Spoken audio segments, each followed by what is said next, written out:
Vị khách mời đặc biệt của chúng mình trong tập lần này là chị Diệu Thu. Chị Thu đã học tập, làm việc và sinh sống ở Pháp từ năm 2010, tính đến nay cũng đã gần 10 năm rồi. Thời gian trước thì chị Thu có theo học Formation Master 2 Management des Projets Logistiques ở Université Panthéon Assas Paris 2. Đây là một formation dưới dạng alternance, tức là sinh viên sẽ vừa đi học này, vừa đi làm ở công ty trong suốt năm học luôn. Hiện tại thì chị Thu đang công tác và làm việc trong ngành supply chain, và cũng chính vì lý do đấy nên hôm nay chúng mình sẽ cùng tìm hiểu về ngành này với nhau nhé. Nếu như mọi người muốn mình thực hiện thêm những video theo dạng này với những ngành khác nhau thì comment ở phía dưới cho mình biết tên ngành mà mọi người muốn mình làm video nhé. Trước khi vào nội dung chính của video thì mình sẽ tranh thủ giới thiệu cho mọi người địa điểm hôm nay chị Thu và mình có mặt nhé. Chỗ này có tên là La Recyclerie, một tổ hợp với concept xoay quanh những valeurs eco-responsable.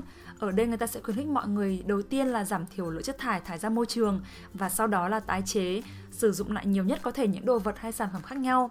Ở khu vực resto nhà hàng, La Recyclerie sẽ sử dụng những cái produit de saison, tức là những loại thực phẩm theo mùa nên sẽ ngon hơn này, chất lượng hơn, và tốt hơn cả đấy chính là ít sử dụng những cái sản phẩm hóa học. Ngoài ra thì ở đây sẽ khuyến khích mọi người giảm thiểu lượng tiêu thụ thịt nhiều nhất có thể bằng việc đưa vào menu những món vegan này, vegetarian này, có rất là nhiều lựa chọn luôn. Bên cạnh khu vực ăn uống thì mọi người sẽ có khu vực atelier, thỉnh thoảng người ta tổ chức những cái buổi atelier nhỏ này, hướng dẫn cho mọi người cách tái chế đồ đã sử dụng, sửa chữa một vài những cái vật dụng đã cũ. Điều mình thích nhất ở đây là không gian cực kỳ hay luôn, vì ở đây là một nhà ga cũ đã sửa chữa lại, nhìn ra ngoài cửa sổ mọi người có thể thấy một cái đoạn đường ray luôn, nên nếu có dịp ghé Paris thì mọi người có thể đến đây ăn uống và tán gẫu cùng bạn bè nhé. Ok, bây giờ thì chúng mình sẽ cùng bắt đầu video với câu hỏi đầu tiên cho chị Thu nhé. Người ta phân biệt là sản phẩm và dịch vụ. Dịch vụ là như em làm là ngân hàng này, bảo hiểm, rồi là các dịch vụ sửa chữa các thứ thì gọi là dịch vụ. Còn bọn chị là làm về sản phẩm, tức là cái bút này, cái bàn, cái ghế thì được gọi là sản phẩm. Thì tất cả những cái gì liên quan đến sản phẩm thì đều cần logistics. Sau khi mà nghe chị nói về ngành supply chain thì em mới thấy là nó gắn liền với cuộc sống hàng ngày luôn. Bởi vì bình thường ấy, ngày xưa em nhớ là em tìm khái niệm về supply chain trên mạng thì em thấy kiểu nó rất là kiểu mơ hồ ấy, mà kiểu trên mạng giải thích nó cũng không rõ. Xong rồi cộng thêm là dịch cái tiếng Việt, dịch ra là kiểu chuỗi cung ứng, nghe nó còn kiểu nghe nó còn không hiểu hơn. Nhưng mà đúng là bây giờ thì nếu mà nghe chị giải thích thấy thì nó sẽ liên quan đến cuộc sống hàng ngày của mình này, tức là kể cả những cái sản phẩm mà kiểu bình thường quần áo mọi người mặc này, tất cả các sản phẩm nó đều cần kiểu bút mọi người viết này, hay là những cái đồ mà mọi người mua này, ngay cả ô tô, xe máy, rồi nguyên vật liệu xây dựng các thứ cũng phải cần logistics. Bởi vì ngành đấy ngày xưa Alaba nó nằm trong milita, tức là những cái mà quân đội ấy, thì người ta cần đồ ăn, thức uống, vũ khí, rồi là nhân lực, thì cách người ta quản lý ra sao cho hợp lý nhất thì cũng được gọi là logistics. Về sau thì cái method này nó được áp dụng cho tất cả các sản phẩm thì nó rất là gần gũi. Kể cả những công ty mà ở nước ngoài ấy, chắc là bây giờ cái làm logistics của nó cũng rất là mạnh đúng không? Đúng rồi. Bởi vì bây giờ em nhớ như là Amazon Prime nhá, em commande ngày hôm trước, xong thậm chí là ngày hôm sau đến luôn. Tôi có luôn, được vậy em cũng ngạc nhiên luôn ấy. Mà ngày xưa đúng là có một hôm em commande xong rồi, vừa commande của tầm trưa thôi, 22 giờ có người gọi điện đến là đồ mà đến rồi. Rất là nhanh. Thế ở trường thì bình thường chị sẽ học những môn gì, và những cái môn nào mà chị cảm thấy khó, hay là những môn nào chị cảm thấy là kiểu thích và kiểu hứng thú muốn học không? Thì bọn chị học về rất nhiều thứ, ví dụ như bọn chị học cách sử dụng một cái phần mềm làm sao cho để em optimize nhất một cái entrepôt, ví dụ như một cái boutique ở Lille chẳng hạn, người ta sẽ phải lấy một cái furniture có cái entrepôt nào gần chỗ người ta nhất, thay vì người ta đi xuống phía Nam lấy một cái entrepôt khác. Đấy, thì bọn chị sẽ có một cái logiciel, mục đích là để gọi là optimize nhất cái thời gian, chi phí và quality của sản phẩm. Em nhớ là kể cả những cái mà kiểu merchandising ấy, xong những cái xếp đồ ở trên siêu thị thì nó cũng liên quan đúng không? Đúng rồi, cái đấy cũng liên quan. DRE người ta luôn có những cái technique và những cái method mà mình không bao giờ mình biết được nếu như mình không đi học. Đó, thì mình được học những cái điều đấy. Ngày xưa ấy, mình nhớ là mình đã từng học về merchandising rồi, nhưng mà mình lại thiên về học theo hướng marketing hơn một chút. Là chẳng hạn như là trong siêu thị, nhưng mọi người để ý mà xem tất cả những cái rayon ở cái tầm nhìn của mình ý, nó sẽ là những cái sản phẩm mà giá nó kiểu moyen, tức là mọi người sẽ có commande mình mua nhất. Ở trên và ở dưới thì một là sẽ là những sản phẩm mà giá nó cao, hai là những sản phẩm mà của MDD, tức là kiểu mang là distributor, tức là những sản phẩm giá thấp một chút.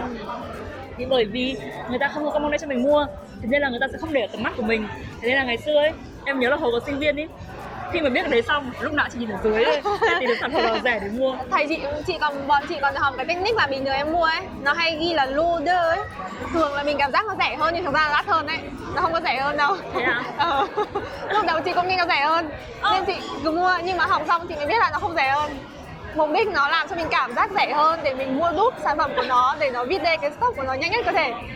Nên là Hơn 7 năm nay cũng chưa biết. Đừng để bị nó lừa. Thật luôn. Thật đấy, đừng để bị nó lừa. Em cứ tra giá em sẽ biết. Thực ra là em đã bị người ta lừa hơn 7 năm nay rồi chị ạ. Từ bây giờ trở đi thì em sẽ không bị lừa nữa. Với cả ví dụ nhá, những cái sản phẩm như là người ta xôn chẳng hạn, như kiểu Zara ấy, tất cả những sản phẩm xôn mục đích là để vide stock, chứ cũng không phải là bởi vì cái gì nó quá đẹp đẽ cả. Kiểu nói chuyện với chị Thu xong rồi có khi tự nhiên ngồi ra tối nay ngẩn người ra, bởi vì là kiểu tốn quá nhiều tiền vào những không phải cũng còn lừa thì cũng hoàn, nhưng mà tức là những cái technique để người ta có thể biết về stock của người ta nhanh hơn có thể. Ngoài ra thì bọn chị được học về những cái đặc điểm riêng của từng ngành. Ví dụ Zara là những cái công ty mà cái stock của người ta thuốc lên liên tục, tức là sao? Tức là cứ 3 tháng người ta ra một sản phẩm mới thì những cái sản phẩm cũ người ta phải xử lý, và sản phẩm mới thì người ta phải có cách làm sao đấy để optimize nhất, tức là sao? Ví dụ quá nhiều sản phẩm còn thừa của năm nay người ta không biết và người ta phải có cách để xử lý, bởi vì cũng phải stock kê, phải tìm chỗ để stock kê, rồi phải tìm chỗ để thải nó đi, hoặc là các sản phẩm mới người ta cũng phải có cái solution làm sao để mà estimate được chính xác nhất. Ví dụ bây giờ nhu cầu của khách hàng người ta chỉ có 100 cái thôi, mà bây giờ mình sản xuất đến 1000 cái thì thực sự là 900 cái còn lại em không biết xử lý như thế nào. Quá nhiều cũng không tốt, mà quá ít thì em mất doanh thu. Ví dụ như là Leroy Merlin chẳng hạn, những cái sản phẩm liên quan đến Jardin chẳng hạn, người ta sẽ bán chạy nhất vào tháng mùa hè, bởi vì đấy là cái thời điểm mà người ta thích đi ra ngoài vườn, người ta đi làm vườn các thứ, thì đấy là những cái thời điểm mà người ta bán nhiều nhất. Hoặc là trước chị có làm alternance ở mấy cái công ty người ta chuyên cung cấp các sản phẩm về bàn ghế cho trường học các thứ ấy, các furniture cho trường học, thì cái thời điểm mùa hè trước khi mà vào năm học mới là cái thời điểm mà nhu cầu cao nhất, bởi vì đấy là trước vào năm học thì ai cũng có nhu cầu mua đồ mới rồi. Đúng rồi, thì đấy, thì học cái đấy thì bọn chị biết thêm về những cái technique như thế, tức là nó gọi là specificity của từng domain một. Thì những điểm mà chị cảm thấy yêu thích nhất là cái formation mà chị đã cần theo học là gì ạ? Thì chắc là sau bao nhiêu năm đi học thì chị thấy thích đi học nhất nhờ cái chương trình đấy, bởi vì thực sự là cái người thầy người ta rất là tâm huyết với cả cái formation đấy, thì họ cho mình hết tất cả những cái moyen để mình chỉ việc đi học thôi, và sau khi ra trường thì mình có một công việc như mình mong muốn. Thì đấy là cái điều mà chị appreciate nhất. Mà thầy cô của chị là ở trường là chỉ có thầy cô kiểu academic hay là có cả những cái người mà intervenant thì những công ty khác ạ? Thực ra thì thầy cũng mời những cái người làm ở các công ty khác, người ta làm ở những cái cabinet conseil hoặc là làm ở những cái công ty về logistics, người ta tới để đầu tiên là để présenter cái entreprise của người ta, tiếp theo là mục đích là để cho mình có một cái định hướng tốt về ngành này, để mình biết xem là mình nên chọn cái gì, bởi vì ngành này nó khá là rộng. Tại vì ngày xưa ấy thì em nhớ là cái formation của em thì người ta cũng làm mix như thế, tức là có một số thường hay vậy. tức là có một số cô thì sẽ là những cái thầy cô không phải thầy cô bình thường thì không phải, nhưng là thầy cô mà người ta chuyên về giảng dạy, nhưng mà ngoài ra thì cũng sẽ có một cái số những cái cô mà tức là những người trong công ty người ta sẽ đến giảng dạy trực tiếp cho mình. Bởi thứ nhất là người ta sẽ hiểu cái ngành đấy, nhưng mà trong một cái môi trường mà nó làm việc nó năng động hơn.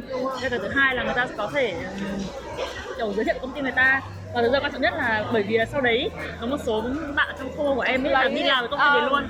Tức là mục đích là người ta kiểu recruiter người trong công ty ngay từ cái lúc mà mọi người còn đang ngồi trên giảng đường ấy. Vừa nãy chị Thu đã kể cho bọn mình nghe về quá trình học tập của chị ở trường rồi. Thế sau khi tốt nghiệp thì quá trình đi tìm việc của chị diễn ra như thế nào ạ? Ngành này có đặc điểm là international, tiếp là đường mong rất là nhiều. Tất cả các công ty thì đều cần về cái ngành logistics này, với cả lương nó cũng cao nữa, cho nên là chị tìm rất là dễ. Chị cũng không có khó khăn gì trong việc tìm việc cả, vì chị biết, với cả chị có một cái thì bây giờ mình có diploma, mình có experience, mình hiểu rõ về ngành nghề của mình và mình được thầy giáo định hướng tốt, thì chị nghĩ cái việc đi ra tìm một cái công việc nó không quá khó khăn. Cái quá trình tìm việc thì nó diễn ra trong khoảng tầm bao nhiêu lâu hả chị? Rất nhanh, 2 tuần là chị tìm xong rồi. 2 tuần nữa? Rất nhanh, một lúc ấy chị vẫn vừa lái đang vừa tìm việc. Rất nhanh và lương rất khá. Mà đúng là việc mà thầy định hướng cho mình luôn, không có cái gì mà phải suy nghĩ. Thế nên chị với bạn rất là thích cái formation này mà. Nhưng mà 2 tuần đúng nhanh thật. Vì ngày xưa, hồi năm ngoái em đi tìm việc thì cái ngành của em vốn là một ngành mà cũng rất là được mong đê, đấy là cái ngành mà kiểu product owner, informatics ấy. nhưng mà em vẫn phải đi phỏng vấn nhiều, bởi vì là nhất là cái ngành product owner nó chưa được định nghĩa rõ ràng trong cái Đúng rồi, trong cái SP của nhiều công ty ấy. Nên là em cảm giác kiểu em đi phỏng vấn đến mức độ mà cảm giác như kiểu cái máy chỉ cần kiểu thương tên vu một cái là nói từng đấy câu, sau đó đấy là hãy kể cho ta nghe về những Excel của mày là từng đấy câu như một cái radio suốt bằng khoảng chắc thể là 1 tháng rưỡi 2 tháng. Cái câu hỏi đặc biệt nhất mà chị từng nhận được trong khi phỏng vấn, thực ra nó cũng chẳng có câu hỏi piège gì. Nói chung là mỗi người chỉ nghĩ khi người ta hỏi thì chẳng có cái khái niệm đúng sai. Nó chỉ có khái niệm là quan điểm của mình là gì và người ta có thích cái quan điểm của mình không. Bởi vì khi đi phỏng vấn ý, người ta không chỉ cần kinh nghiệm, diploma mà người ta còn muốn hiểu về cái personality của mình ấy. Nếu như người ta thích mình ấy thì người ta sẽ nhận mình rất là nhanh. Nhưng mà đúng là sau này ấy, khi mà em tham gia những phỏng vấn với vai trò là người phỏng vấn ấy, em mình thấy là những cái câu hỏi về personality của người ta quan trọng. Đúng. Bởi vì có thể là cái Excel của người ta tốt, người ta không có vấn đề gì mà không bê tông, nhưng mà cái mặt personality người ta có problem, đúng rồi. Cho nên là khi mà chị đi phỏng vấn ấy, chị đi phỏng vấn ấy thì cái việc mà mình chuẩn bị những cái câu hỏi để entretien ấy nó khá là hay. Nó để giúp mình hiểu mình hơn, nó cũng để giúp mình gọi là thuyết phục được cái người tuyển dụng mình hơn. Đầu tiên là biết lựa chọn và thứ hai phải biết match con valeur. Thực ra thì ví dụ như là ai thì cũng rất là dynamic, nhưng mình phải dynamic theo một cái cách, ví dụ như là ngoài công việc ra thì mình ở trong cái cuộc sống privé của mình cũng có rất là activity nhiều. Ví dụ như em chẳng hạn, em hay làm những cái video rồi em muốn em partage idea với người ta thì đấy cũng là một cái điều chứng minh lại rất là dynamic. Thì dynamic thì ai cũng dynamic, nhưng mình phải biết cách gọi là match con valeur nó lên thì nó sẽ hay hơn. Nhưng mà đúng là cái đấy là cái mà em nhớ là không nhớ là ai nói cho em, tức là mỗi lần mà mình nói ra một cái argument nào đấy là mình phải có example để chứng minh. Đúng rồi. Chẳng hạn như là kiểu mình nói là mình dynamic thì mình phải có ví dụ để chứng minh. Mình nói là mình flexible mình phải có cái để chứng minh. Mình nói là mình thích kiểu tìm hiểu văn hóa nghệ thuật thì mình phải nói là tức là nó phải cụ thể và nó phải đi sâu hơn. Chứ còn nói những cái việc mà chung ấy thì ai cũng nói được, đúng không? Không biết là mọi người có tò mò về một ngày làm việc của chị Thu không? Nhưng mà mình thì mình tò mò, thế nên là câu hỏi tiếp theo chị Thu là công việc hiện tại, tức là công việc hàng ngày của chị là như thế nào? Một tuần làm việc của chị thì có những cái hoạt động gì? Thực ra thì trước kia thì chị có làm trong một cái cabinet conseil. Thì đấy là một cái post về consultant, tức là một cái công ty người ta có một cái system information, người ta muốn có một cái ekip bên ngoài tới giúp người ta là cải thiện lại tất cả những cái dữ liệu của người ta. Thì chị với các ekip của chị làm một cái project đấy. Project đấy kéo dài 8 năm. Thì chị làm cái project đấy khoảng hơn 2 năm. Ví dụ như em muốn khách hàng có thể tự bắt xem một cái comment trên mạng thì cái processus informatique và métier của nó sẽ diễn ra như thế nào. Khách hàng chọn sản phẩm này, chọn số liệu rồi valide, rồi saisir cái enregistre cái compte của người ta, rồi enregistre cái carte fidélité của người ta, rồi người ta trả tiền các thứ cho đến cái bước mà người ta nhận được sản phẩm của người ta. Đấy, ví dụ một cái quy trình như thế thì phần mềm xử lý như thế nào và métier, tức là sản phẩm sẽ được giải quyết ra sao, được livre tới khách hàng như thế nào, thì bọn chị gần như là phải làm hết cả những cái bước đấy nữa.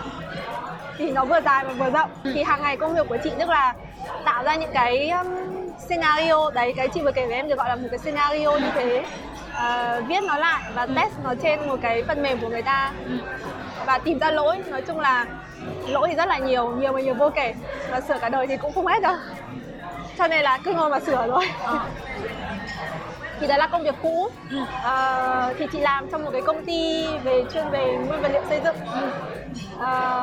Còn bây giờ thì sắp tới thì đúng hơn thì chị làm cho Bolloré. Thì Bolloré là leader về lĩnh vực logistics ở thế giới và dẫn đầu ở Pháp. Chị thích chỗ này hơn bởi vì chị làm việc trực tiếp với cả công ty. Còn chỗ trước là chị là của một công ty khác và công ty đấy cử ekip của chị tới. Thì nó khác hơn ở chỗ là bây giờ vào một cái công ty trực tiếp thế này thì việc gì người ta cũng sẽ giao cho mình, thì mình có nhiều việc để làm hơn. Thứ hai là mình sẽ làm việc với tất cả các bộ phận của công ty hơn, thì mình cảm thấy là mình intérêt hơn là một cái công ty. Đấy là cái điều Nhưng mà đúng là cái nghề mà kiểu công dân tăng ấy lúc nào cũng sẽ bị như thế. Tức là mình luôn luôn cảm giác là mình là người ngoài ấy. Tức là người ta khi mà người ta cần mình thì người ta sẽ gọi. Khi mà có những cái việc nào khó người ta sẽ gọi mình. Nhưng mà đến cái lúc mà cái project nó thành công hay là cái project nó đạt được cái thành tựu nào đấy thì cái người mà nhận cái credit, cái người mà nhận cái thành quả đấy thường sẽ không phải là mình. Đúng rồi. Thì mục đích của người ta là chỉ cần một người supporter người ta thôi mà, chứ người ta đâu cần một người hiểu gì về công ty, về người ta lắm đâu. Video này đến đây thì mình nghĩ là chắc là cũng khá là dài ấy. Có khi tối nay em về edit video thì lên cả tiếng. Thì thực ra là có nhiều thứ để nói lắm. Một cái video không thể nói hết được. Thế chúng mình sẽ cùng mời chị Thu đến trong những tập lần sau. Mỗi tập sẽ khoảng tầm 15 đến 20 phút, rồi mỗi lần thì tụi mình sẽ đi khám phá ở địa điểm mới. Với cả chị cũng là đứa rất là dài dòng. Thực sự luôn. Chị Thu rất nhiều điều để chia sẻ với mọi người rồi ạ. Thế nên là chúng mình sẽ có thể gặp lại chị Thu trong những tập tới. Nhưng mà trước khi kết thúc video thì có 2 câu hỏi rất là thú vị. Thứ nhất là chị có thể chia sẻ với mọi người 3 điều mà chị mong là mọi người hiểu về ngành nghề của mình không ạ? Chị nghĩ thứ nhất là ngành này tuy là nó không được nhiều người biết tới, nhưng mà nó lương rất là khá. Thật sự lương rất khá. Quan trọng rồi. Cái đấy rất quan trọng. Lương khá này, cơ hội nhiều. Bởi vì như chị nói với em đấy, tất cả các công ty đều cần đến ngành này. Các công ty về dịch vụ sản phẩm thì đều cần đến ngành này, nên là cơ hội rất nhiều. Và sau đấy thì cái cơ hội mà em mobility international nó cũng rất là nhiều. Nên chị nghĩ là các bạn nếu mà quan tâm thì nên tìm hiểu về ngành này, mặc dù cảm giác nó hơi men một chút và nó hơi cliche một chút, nhưng thực ra thì nó rất là hay và nó không, nếu như mình không tìm hiểu sâu thì mình không thể biết hết được. Mà thực ra làm việc với con trai thì cũng ok mà. Chị thấy chị thay được ưu tiên lắm. Đúng rồi, công nhận. Ngày xưa em có làm trong một công ty của Informatic ấy, cũng phải chỉ có ít người, của 1-2 người là con gái thôi. Lúc nào mình cũng cảm giác như kiểu là mình được kiểu nâng niu ấy. Xong rồi ai cũng hỏi với mình, xong rồi thỉnh thoảng mọi người còn hay hỏi em là thế làm việc với con trai mày có chắc không? Bảo không, chẳng có vấn đề gì cả, thấy bình thường à. Thế còn câu hỏi thứ 2 và cũng là câu hỏi cuối cùng để kết thúc video, đấy là 3 từ mà chị dùng để miêu tả công việc hàng ngày của mình là sẽ là gì? Chị nghĩ thứ nhất là thú vị này, thứ hai nó cũng khá là áp lực, nó khá là intellectual, tức là nó đòi hỏi em phải suy nghĩ rất là nhiều. Suy nghĩ ở đây không phải là sáng tạo mà là em phải có cái lập luận logic, em phải đọc rất là nhiều tài liệu đến từ rất nhiều nguồn, từ những cái document ở công ty, có những cái document hàng tỷ năm, hoặc là có những cái document mà ở đâu không biết nó xảy ra, nó rơi vào đầu. Rồi là những cái réunion, những cái compte rendu, những cái synthèse người ta viết lại từ bao nhiêu con người, từ bao nhiêu cái đời xa xưa nó ập vào mặt mình. Nên là nó đòi hỏi mình phải có một cái capacity analyze, lập luận rất nhiều, suy nghĩ rất nhiều. Nên với chị, ngành này rất là intellectual. Đầu tiên thì cảm ơn chị Thu rất là nhiều vì đã tham gia video ngày hôm nay. Đây là video thứ 2 trong series, mà cái video lần trước thì thực ra là từ 2 năm trước rồi. Nên là lần này thì mình muốn đổi concept một chút, vừa là để giới thiệu cho mọi người một cái ngành nghề mới này, nhưng mà cũng là vừa để giới thiệu cho mọi người một cái địa chỉ ăn uống mới. Cả chị Thu và mình đều chưa đến quán này bao giờ, nhưng mà hôm nay đến thì em không biết như thế nào, em thấy cái concept rất là chị thấy quán này thực ra chị cảm thấy nó hơi giống Đồng Nát ở nhà, thực sự chị thề luôn. Lúc mà chị bước vào là chị đã hiểu rồi, nhưng mà bọn Pháp nó hay hơn mình ở chỗ, tức là nó biết cách biến nó thành một cái concept, nó biết cách biến thành một cái resto, nó biết biến thành một cái gọi là definition rất là cụ thể rõ ràng, mà mình không cảm thấy nó Đồng Nát như ở nhà. Nên là chị cảm thấy khá là hay. Rất là ok luôn. Bây giờ chắc là bọn mình sẽ tạm biệt mọi người để bọn mình có thể ăn nốt, bởi vì cái đồ ăn đã có đây từ khoảng 40 phút rồi, nhưng mà bọn mình chắc là ăn còn chưa được một nửa. Thế là cảm ơn mọi người đã xem video lần này.